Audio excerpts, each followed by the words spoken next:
Баршаңызға қайырлы күн достар, сіздермен бірге Әйгерім. Бүгін сіздермен өте дәмді, нәзік болып шығатын ыстық тағам дайындайтын боламыз. Яғни картошка мен фарш қосылған запеканка.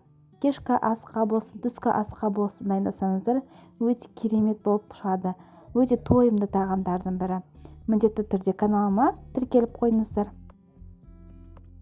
Ең алдымен біз картошкамызды шамамен 1,5 килограммдай аламыз да, тазалап, жуып, осылай бөліктерге бөліп шығамыз. Бізде тез пісуі үшін ең алдымен біз жаңағы картофельный пюре жасап аламыз. Ыдысымызға саламыз. Үстіне су құямыз. Және де кішкене тұз қосамыз да, бетін жауып қайнағанын күтеміз. Бізде жаңағы жұмсақ болып картошкамыз пісуі қажет. Картошкамыз піскенше біз салмасын жасайтын боламыз. Осылай бір пиязды алып, ұсақтап турап аламыз. Бізге фарштан шамамен 500 граммдай фарш керек болады.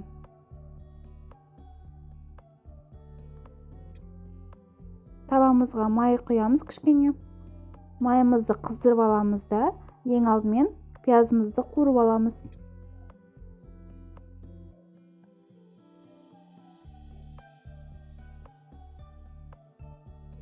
Және де үстіне 500 грамм жаңағы фаршымызды салып қуырамыз.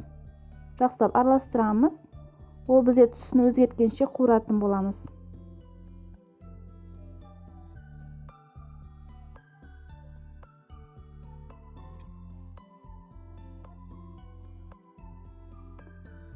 Енді қақпағын жауып 5 минуттай қуырамыз. 5 минут өткеннен кейін дәміне қарай тұзын, қара бұрышын қосамыз, және де қызыл бұрыш қосамыз.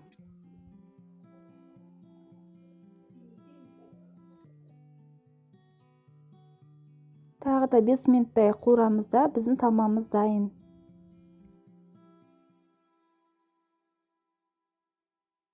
Міне біздің картошкамыз жұп-жұмсақ болып пісті. Енді үстіне жұмсақ сары май саламыз.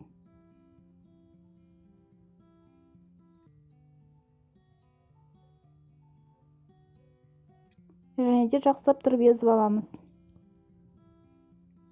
Үстіне сүт қосамыз.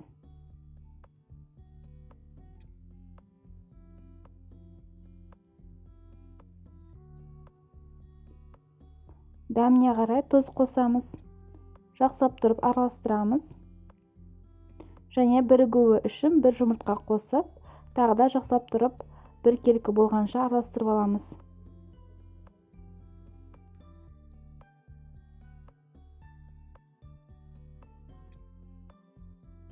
Енді өзіңізге ыңғайлы противенде алып, осылай астыңғы жағына және жандарына осылай сары майды жағып шығуымыз қажет.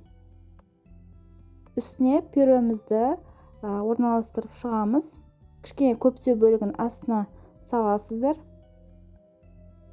Біркелкетіп орналастырып аласыздар, осылай жайып шығасыздар.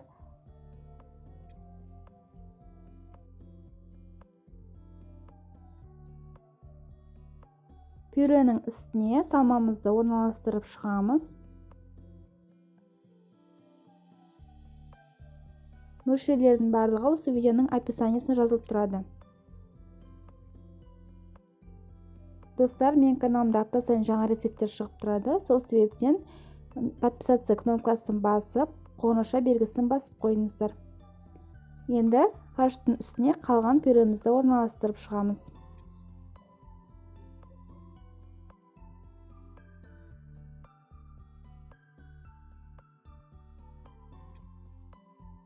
Енді ең соңында осындай жұмсақ сары майды жайлап жағып шығамыз.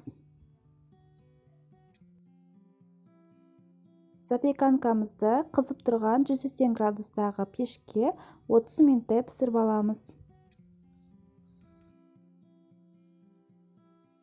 Міне біздің запеканкамыз осылай жан-жақтары қызарып, пісуі қажет.